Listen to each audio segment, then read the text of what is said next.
The next panel is going to only have 45 minutes to do what they need to do so we don't completely get out of whack and mess up the caterers for lunch. So with not much further ado, let me introduce another great facilitator. And again, the treat of the day is that these facilitators who have lots to say that they're not getting to say at their respective panels are actually going to comprise the last panel of the day, which is the panel for anybody who thinks we're just going to talk and not come up with some of the ideas today. That last panel is going to be absolutely responsible for stealing any good ideas that have been brought up during the day and throwing out any other ideas they want to have about what we've learned from London and how we can do something with it to move things in New York further ahead. But without any further ado, let me introduce Mitchell Moss, who runs the Rudin Center for Transportation at NYU. Most of you from New York will know Mitchell. For the Londoners who don't, he is in some ways a Tony Travers counterpart, and really, when somebody needs to make a comment about what's happening in New York City, they will often go to Mitchell just as they go to Tony. With that, it's yours, Mitchell. Thank you, Kate, and I want to thank you for inviting me. And when I come up to Columbia, I feel like I'm going overseas. No, and it's a treat. But I want to especially thank Vishaan and everyone who organized this, because it's a great opportunity for New York to benefit from London's experience. And I want to get to our panel immediately because we do have limited time. So let me just tell you who they are, and we're going to, I think, run it very efficiently. This is an amazing group of experts, and so we're going to first hear, but I just want to tell you who they are, from the British. We're going to give them the benefits of speaking first. And so Andy Altman, who's been the deputy mayor of Philadelphia, the director of Washington, D.C., but he really was involved with as CEO of the Olympic Legacy Development Corporation, will speak first.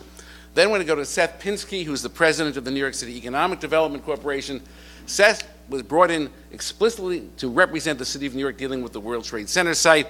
He has changed the Economic Development Corporation from a satellite of the Real Estate Board of New York into an idea-driven organization, which is not just concerned with assisting developers, but bringing new brains and energy into the city, a total dramatic transformation from the 30-year history of being basically an arm of real estate. We want to make sure that's explicit.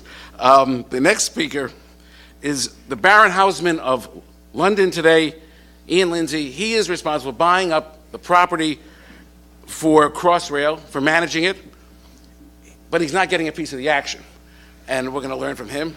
And finally, we have from the MTA, the head of transit-oriented development, the person who's involved with both acquiring property and also making sure their existing land is used intelligently, Robert Paley. So we've got a really good group. I want to tell you that we're going to have them speak in a Twitter mode very efficiently. And let me start now. I think we should do this in a way to ask Andy to talk about his work in London, and then we'll go to New York, and then we'll go back to London, and then back to New York. Great. Okay, thank you. I will try to be really super efficient with 20 slides in less than 7 minutes. I will do it really quickly. And yes, just what you need, another American speaking about London, but here we go. So I really have I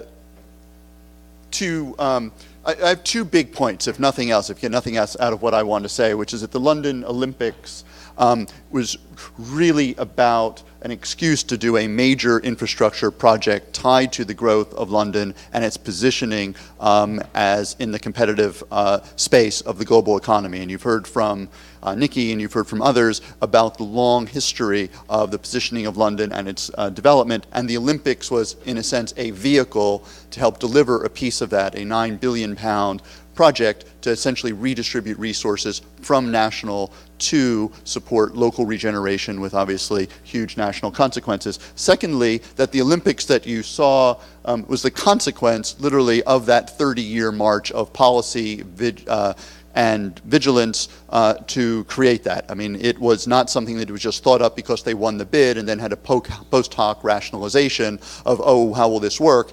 It was the opposite. It was the result of a long, deliberate policies, starting with before Canary Wharf, through Canary Wharf, and the development of London.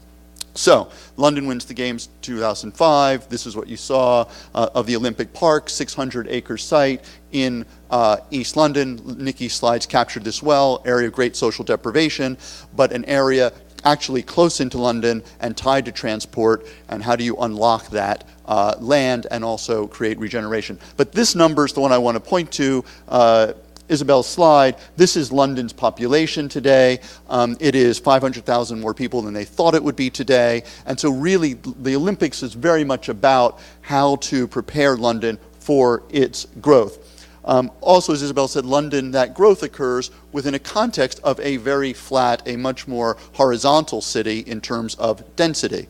So on the one hand, London's growing in terms of population. It's growing very significantly and faster than we thought. It's growing within a lower density space, and a space that very much also sits within a lot of policies that help to concentrate that growth. This is the London's Green Belt, which came out in 1947, Town and Country Planning Act, which restricts that development band and actually supports what we would call smarter growth policies, which then have the transit overlay. So you see you have an area that is constrained. It's a very large area, but nonetheless there are boundaries and strong national regional policies, a transportation network, and of course there have been strong efforts at the national level even to talk about a national urban policy. Come from the States, that's not something we do often, but here in the context of work that Richard Rogers and others did, which was to set a context that said development should occur on brownfield sites, 75%.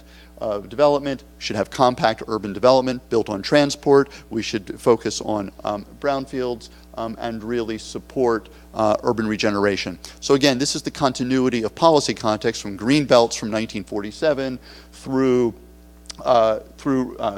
Blair government and continuing on in terms of a context within which the Olympics came forward.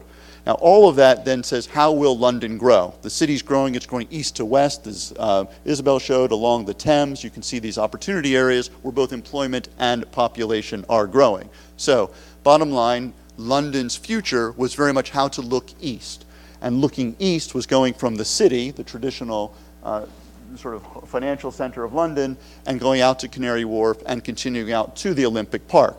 This tells you how this works. That actually, you see the West End, you see the city, Canary Wharf, and the Olympic Park. Now, people think, in the psychology, the mental map of the city, that it was far away. If you said Stratford years ago, people would not know where it was. That even people in London, I'm just talking about people nationally, think that it's far away. People used to come to my office at the Olympic Park, and they were always a half hour early because they'd allotted so much time to get there. Then I'd say, well, while you're here, why don't you visit a local cafe and spend some money? But this is because it changed. This is changing the mental map. It's changing the psychology of London because it is not very far. 10 minutes from Canary Wharf, served by the light rail line.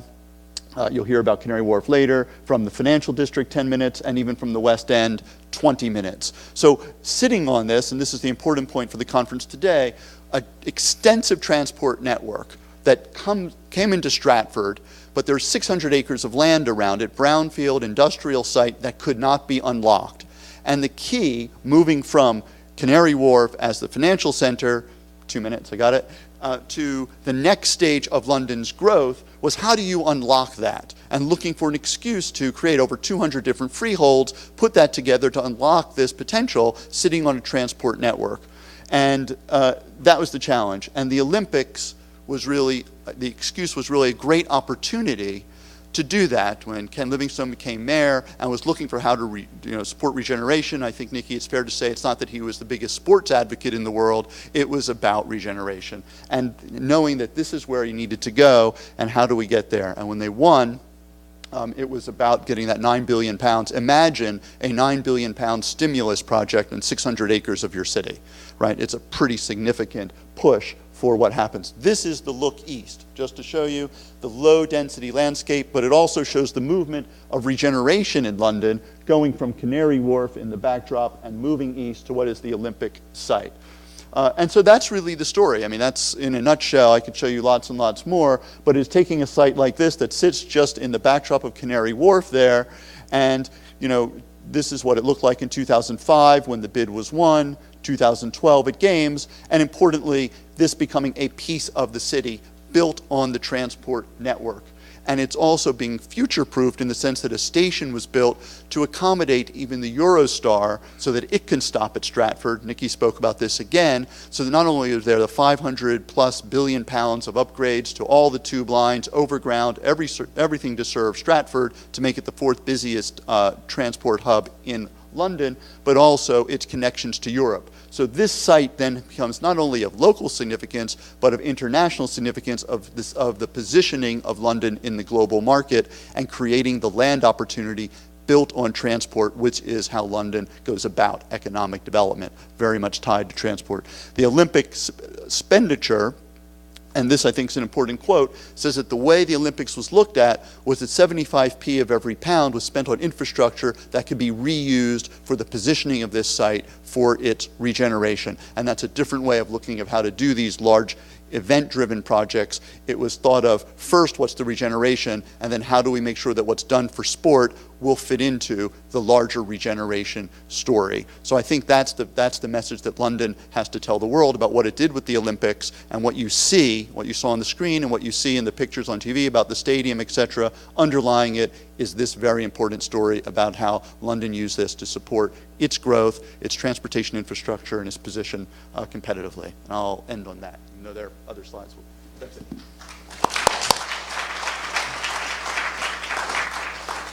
Thank you, Andy. I know we'll have a chance to ask questions. Seth? Okay. So I wanted to spend just a couple of minutes to talk a little bit about how we in the Bloomberg administration here in New York City view the relationship between transportation and economic development. I think the title of this conversation is Who Drives Who, or Who Drives Whom?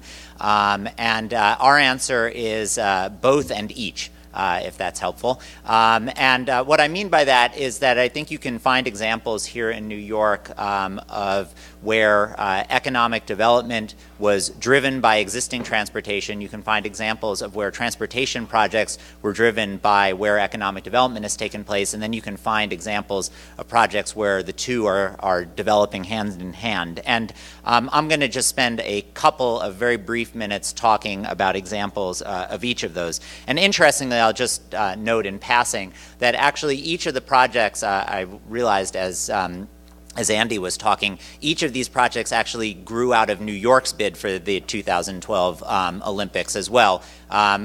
What's interesting about that, I think, is on the one hand, the fact that the Olympic bid helped spur innovative thinking in New York and fresh thinking about the development of our city, but on the other hand, how we've been able to carry many of these projects forward with modifications in each case, but how we've been able to carry these projects forward even without having won the Olympics. So the first project I'd like to talk about is an example of a project where the transportation existed and development followed, and that is the redevelopment of Willets Point, which for those of you who don't know is located in Queens, just east of Citi Field, the Mets baseball stadium. It's a neighborhood that's about 60 acres. It consists of low-intensity industrial uses, a lot of junkyards, scrap shops, and also has a significant problem with toxicity.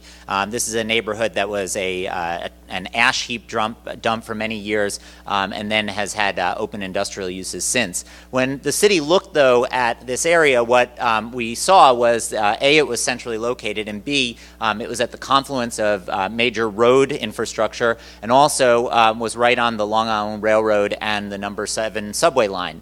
And so coming out of this, the city sought the rezoning of the area, developed a comprehensive plan, at first focused just on the east side of Citi Field, the area that you see there in dashes, but eventually actually expanding that vision to also include the west side of Citi Field. And today, we are moving forward now with a comprehensive redevelopment plan that will ultimately see 3 million square feet of development. It will see the remediation of the first 20 of the 60 acres of Willets Point, which should occur, start at least within the next year or so. And ultimately will be the development both of significant new destination retail, but also an entire mixed-use community.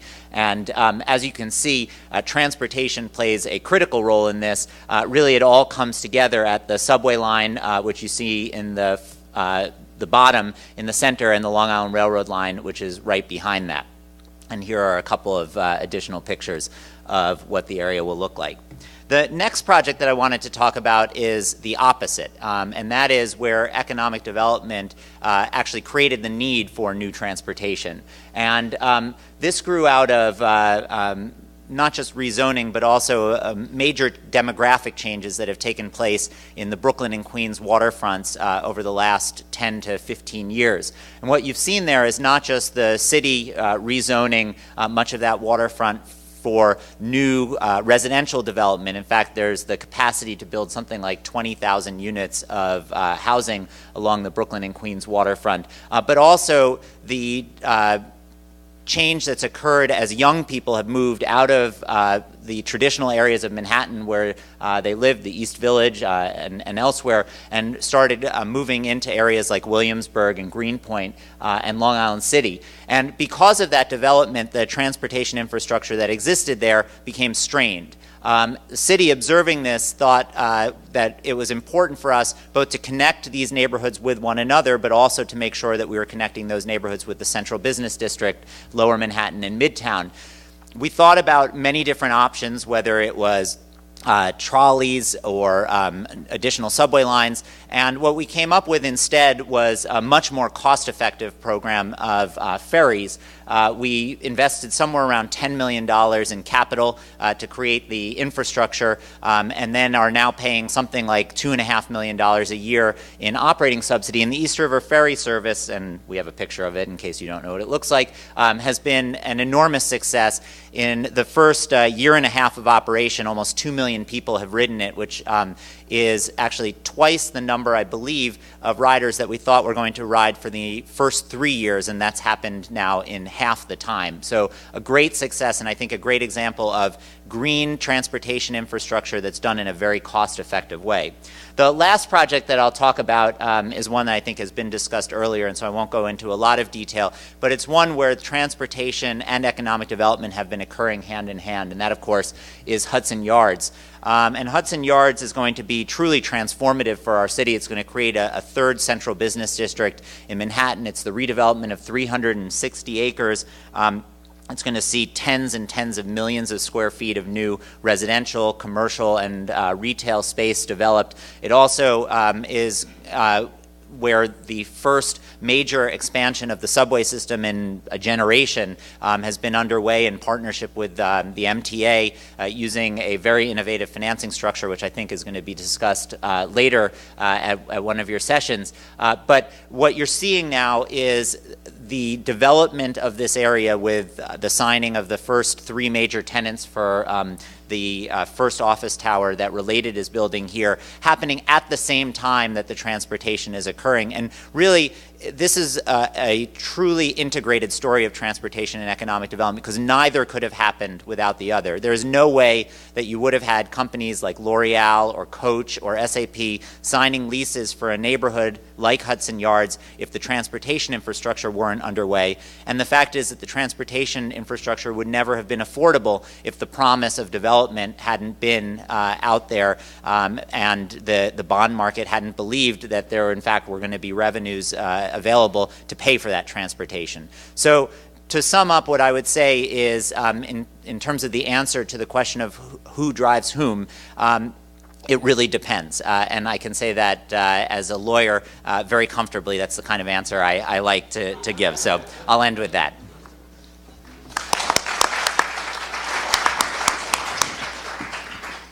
Thank you.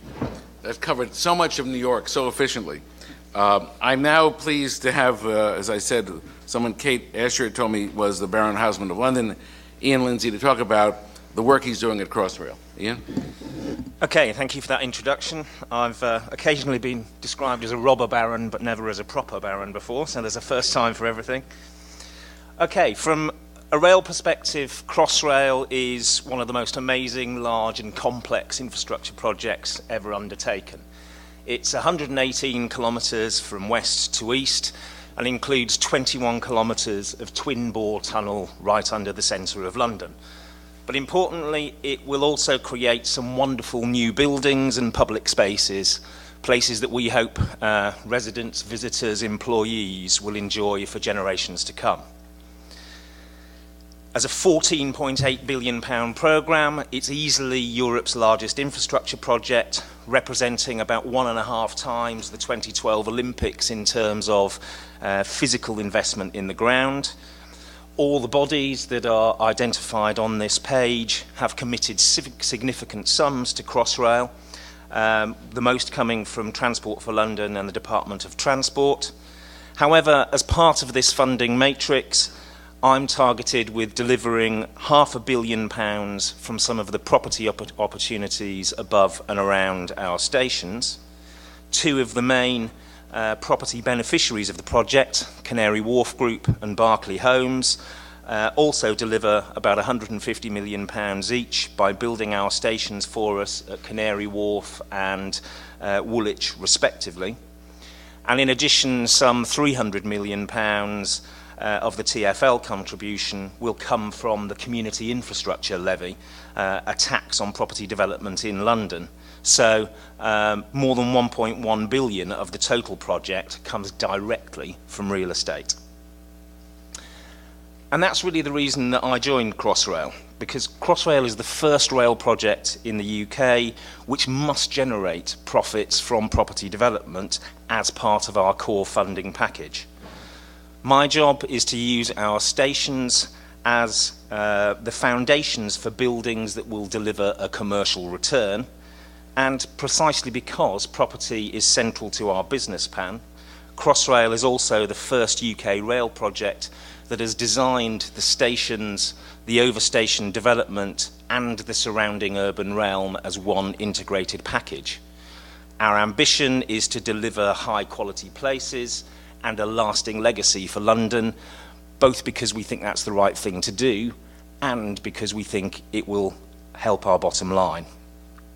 This slide here shows the proposed new Crossrail scheme above our Tottenham Court Road station.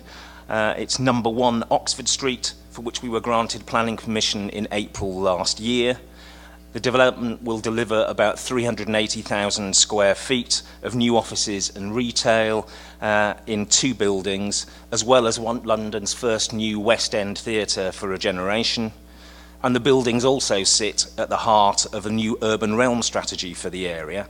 And it's this marriage of new transport capacity and quality places which I believe is the key to making Crossrail the driver for the future development of London.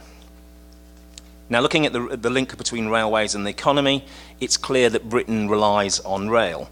The railway takes millions of us to work every day, and it underpins our productivity, given that 1.1 billion of the 1.4 billion passenger journeys made each year are either getting to and from work or travelling from business. But the combination of increasing demand for rail travel, which sees us make 40% more passenger journeys today than we did 10 years ago, together with the fact that the railway is nearly full, represents a clear danger. If we don't act now to provide the new transport capacity that our businesses need to flourish, then we'll hold back growth at the time that the country needs it most. However, infrastructure is expensive, and railways across the world all need some form of government support, either in their construction or in their day-to-day operations, and often in both. This isn't by any means a new phenomenon. The Metropolitan Railway was the first underground railway in the world when it opened in 1863. But by the 1880s, Metropolitan Railway had taken its first foray into property development. And by 1919, with the expectation of a housing boom from returning war heroes, their development company, Metropolitan Railway Country Estates, was formed. And they coined this term, METROLAND, to promote the dream of a modern home in a beautiful countryside with a fast rail service to central London. Now, one of the most successful modern models for railway investment comes from the Mass Transit Railway Corporation in Hong Kong. And MTR's Rail Plus Property model has been highly successful, such that MTR now earns more from its property operations than it does from its rail operations. We really want Crossrail to be the next chapter in that railway and property development story. The next 5 years will see Crossrail bring forward projects to deliver 3 million square feet of office, retail and residential space. With a profit target of more than £500 million, that programme makes us, for the next few years at least, a top 10 UK property developer. But it's also a once-in-a-generation opportunity to reinvigorate some of London's best-known areas. The images on this slide give you some indication of the kinds of schemes that we'll be delivering, ranging from office and retail schemes in central London through to residential apartments in the centre of town and indeed in some more suburban locations. Generally speaking, we've sought to be as ambitious as we can within existing planning constraints, but also delivering the highest quality designs.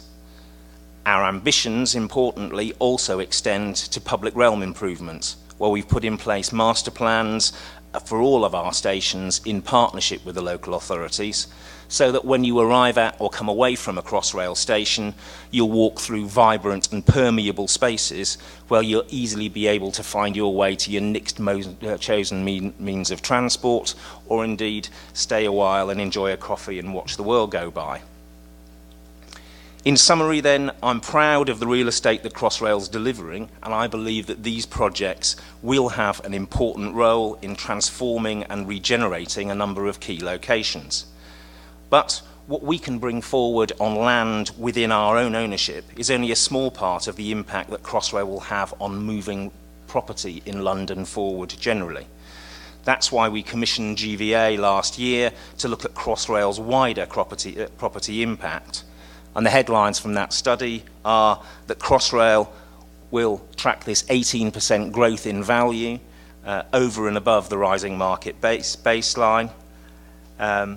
Crossrail will add about 5.5 billion to property values in London generally, and we'll do that by generating substantial value increases in the areas immediately around our stations, which will in turn unlock and accelerate delivery of a pipeline of around 57,000 new homes and 3.25 million square metres of commercial floor space that lies within a kilometre of our stations. That's the equivalent of a town the size of Ipswich and around 26 shards. So, in conclusion, Crossrail is much more than a rail project. It's really a catalyst for unlocking value and delivering in urban regeneration, as well as an investment in the future that will cement London's position as a true global city. Thank you.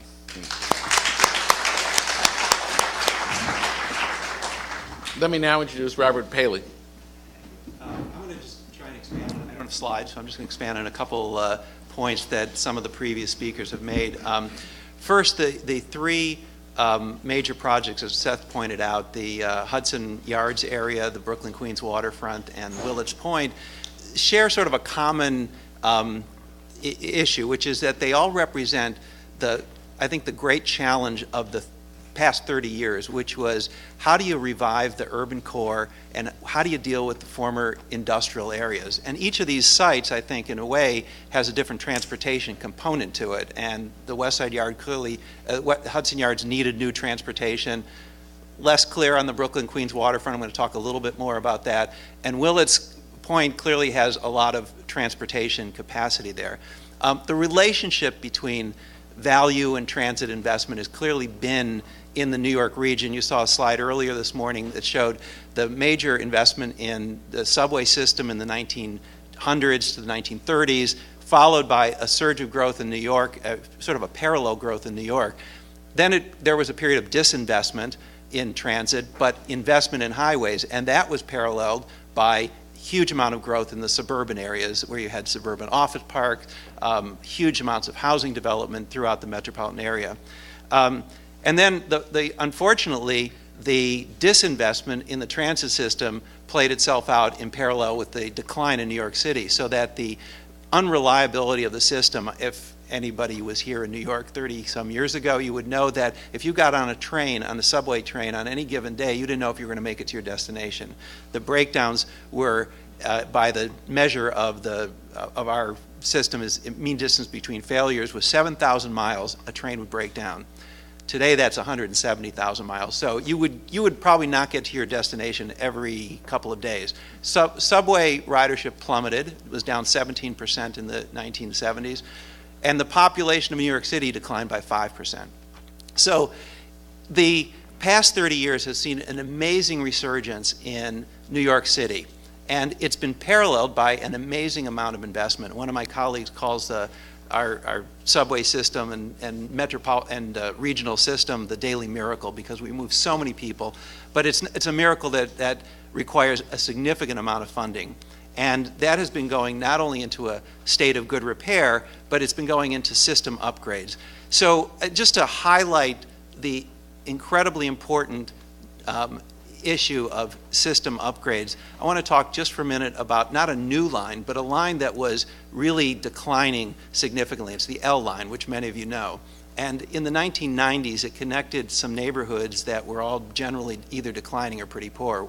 Chelsea neighborhood on the west side of Manhattan through 14th Street, East Village, and out to Williamsburg and on to Canary and East New York.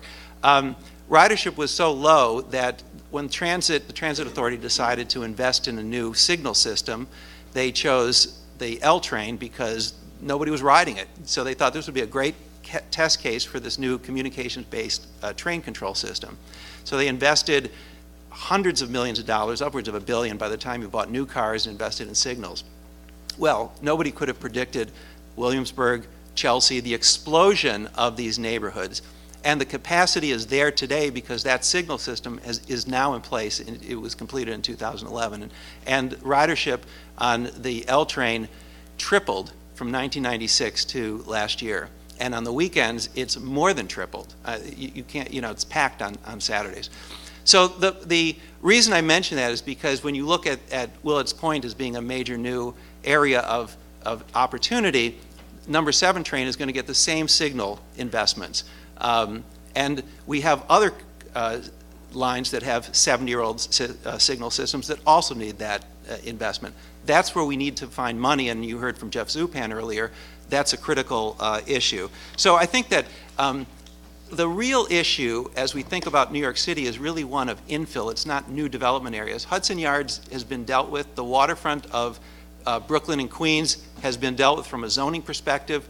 But what we, I think, failed to do in this, and we're working on this now, is to coordinate more locally, where you've got system capacity constraints. And one of the major initiatives that the city's undertaking now is to rezone East Midtown to allow for higher density and create a funding mechanism to address the system constraints that will exist as more density comes online. So that's, I think, the issue in the city. But I want to actually talk about the regional issue, because I think one of the biggest challenges in the New York metropolitan area is the suburbs. When you look at where the growth could happen, where the land area exists, it's in the suburbs. And if you look along the main line of Long Island, you've got thousands of acres of underutilized industrial area, parking lots, that is, from a developer's point of view, you look at it and you say, what great development opportunities. The problem is that when you talk about institutional structure and hundreds of land use authorities, it's a very difficult institutional area to try and bring these issues together. So I think that's the challenge for the future. One of the ways that we're attempting to deal with that in the suburban areas is we've been working with RPA, the Metropolitan Planning Organization, to develop a regional plan which is based on local plans being knit together into a regional perspective. So in some ways, the coalition of the willing, when localities recognize that it's in their interest to grow, then the political will should be there. And then we need to look at some of the examples like Crossrail and West Side expansion and look at ways to fund system expansion in those growth areas. I think I'll stop there because I think we're short on time. Robert, thank you. I want to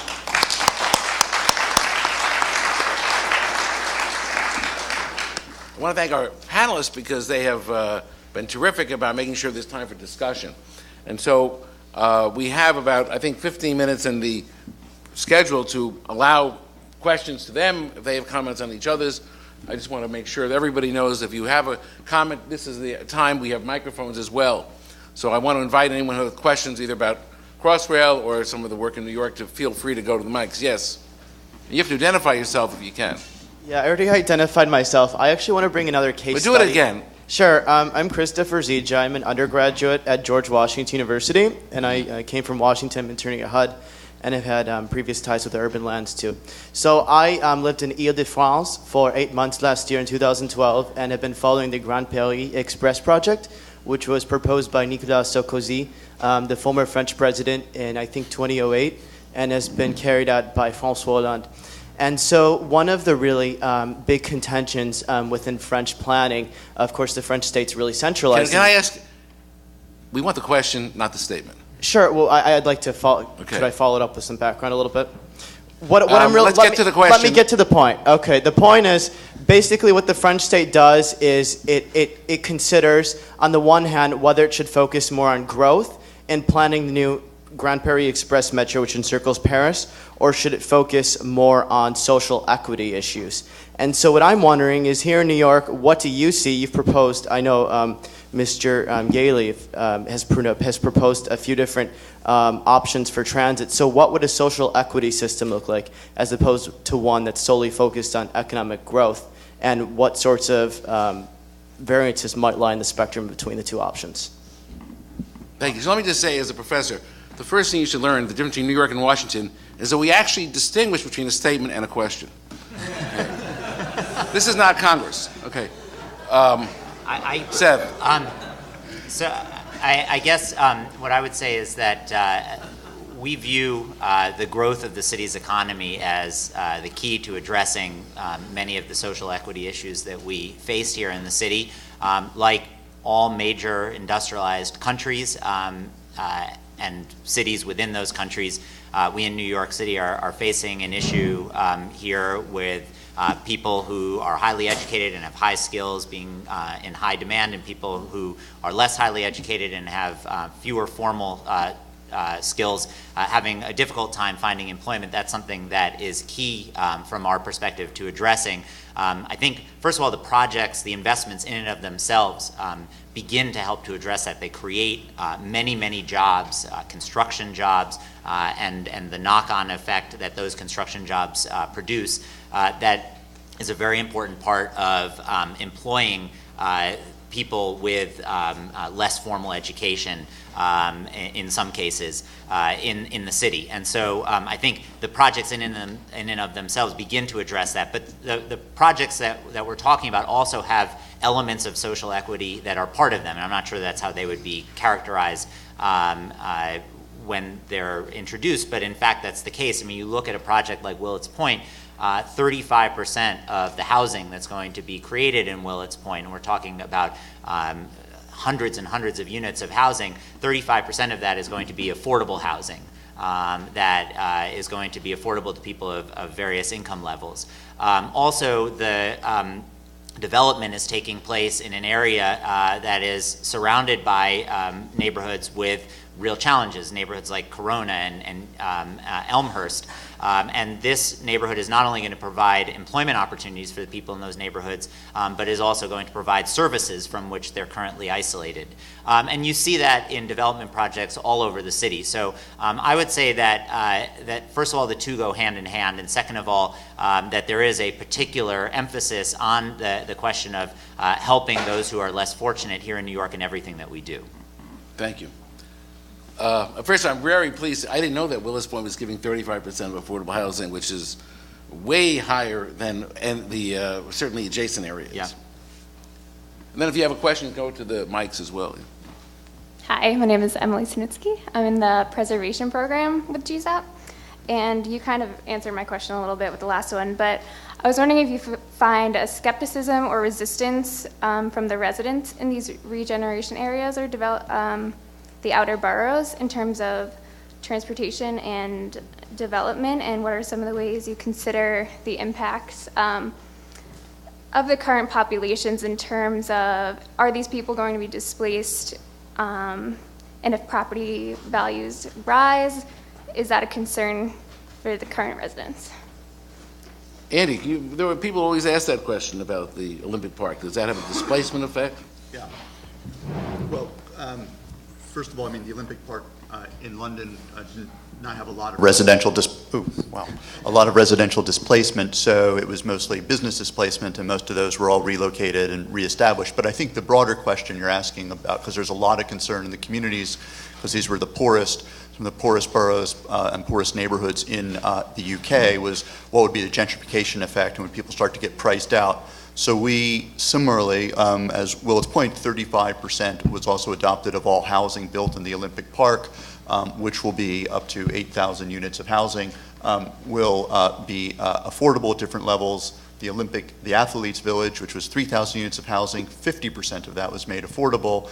But in addition, there, with the local boroughs, there are frameworks in place around the affordable housing. So there will be gentrification, I think, make no mistake about it. It is, frankly, part of the program in a sense, because it is to create more mixed income communities from an area where there has been huge amount of social and economic segregation. So it is a balancing act, and by putting in place some of those policies, hopefully it'll try to balance it. But there are big changes happening with national policy. I won't have time to go into that, which are affecting hugely what's happening with the social dynamics of integration of housing in London, and I think it's going to be a very, very difficult dynamic of what will happen out there. Robert, I just want to turn the question around, which is to say that when you mix land use and transportation issues, the issues that always rise to the top naturally are the ones that affect the local community: affordable housing, parks and open space, that sort of thing. The issue which almost never is on the agenda is transit, because it assumes transit's a regional activity. Somebody else is going to deal with transit. And I think the discussion we need to make sure that enters into these local land use planning issues is, what's the role of transit? Do we have capacity? Do we have connectivity, access, station, entrance issues? Those have to be addressed at the time of planning, and I think that's where we have, in the past, too often neglected, because in fact the local issues aren't transportation issues. Thank you. We have another question. Could you identify yourself? Thank you.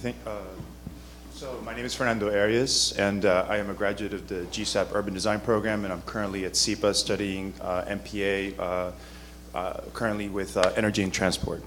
And I have a question regarding revenue streams. And so for Mr. Lindsay, there was a slide that you presented for the 14.8 billion pounds as far as the capital costs for Crossrail. You also mentioned something, if I remember correctly, about maybe £500,000 in revenue from the development of this, or maybe larger number. So I thought maybe you could speak about the revenue streams for Crossrail and how TOD, transit-oriented development, is factoring into the revenue streams. Okay, the 14.8 billion is the total capital cost of Crossrail. 500 million, or £500 million, is what we hope to return back to that capital pot in terms of the capital contribution that we'll make by developing out that 3 million square feet of development opportunities. So it's not a massive contribution to the overall project, but I think importantly what it's done, precisely because it's part of the core funding package, we have designed property in from the start to create places rather than to create stations which have often got in the way of areas. In London, some of our stations are probably the least permeable areas in the city and act as a sort of barrier to economic development. And I think with Crossrail, it's important that it's seen as a project that is both about transport capacity. We will be the biggest single increase in London's transport capacity since World War II, but it's also about economic development. It's about creating jobs. It's about linking all of London's main employment centres, and as Nicky mentioned earlier, it's also about linking regeneration areas with the key areas in the heart of London. Thank you. Hi. Question. Sure. My name is Jordan Hare. I'm a research fellow at Open Plans. My question was for value capture mechanisms, whether that's a levy on building across all of London or a transit improvement district or something. Did you observe any difference between support from real estate developers determining based on their scale? Like, were very large developers more likely to support? Did you get less support from smaller scale developers, or was it uniform? I guess probably the major developers have seen more of the benefits and have been able to take more of a strategic view across all of their land holdings than maybe some of the smaller developers. But I think now, as Crossrail is very real in the centre of London, if you travel across the centre of London, you can't help but to fall across some of the very large holes that we've created. Then people are beginning to wise up to what the opportunities are and then to gear up for that. Thank you. We have one time for one question. Yes. Hi, my name is Jeff Bernstein with Metro North Railroad and the Young Professionals in Transportation. One thing that struck me from hearing the presentations from both New York and London is the magnitude of the investment dollars, at least those that were presented. London upwards of 25 billion pounds. New York, I don't know the exact numbers, but I imagine lower than that. I heard millions instead of billions. It seems to me that some of it is due to strategies that were successfully employed by in the UK to fund these large-scale, massive investments. What were the kind of key things that you have found from your experiences that drove the success of those projects? Similarly, for those from New York, what were the challenges that we face today in driving very, very large dollars towards our infrastructure projects? I do want to say we have a great panel after lunch on financing, so we're just going to be able to respond very shortly. I think what's important for Crossrail is that it's managed to draw on a patchwork quilt of funding that comes from the development community, that comes from the wider business community across London, as well as from central state funding. If it had all been demanded from state funding, I don't believe it would have happened. Yeah, and the one other thing I would just add is that the amount that the region is putting into our transportation network is certainly in the many, many, many billions of dollars. The millions was the reference just to the East River Ferry service. And I think one of the big differences between London and New York, just based on what I heard about the financing of the Crossrails project, is the level of support that's coming from the central government.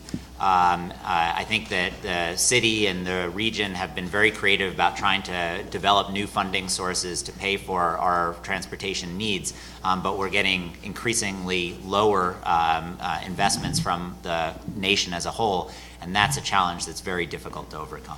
The first rule of a meeting is never keep an audience from their lunch. So I want to turn this back to Kate Ascher, and I want to thank everyone here for their participation and the audience in the panel.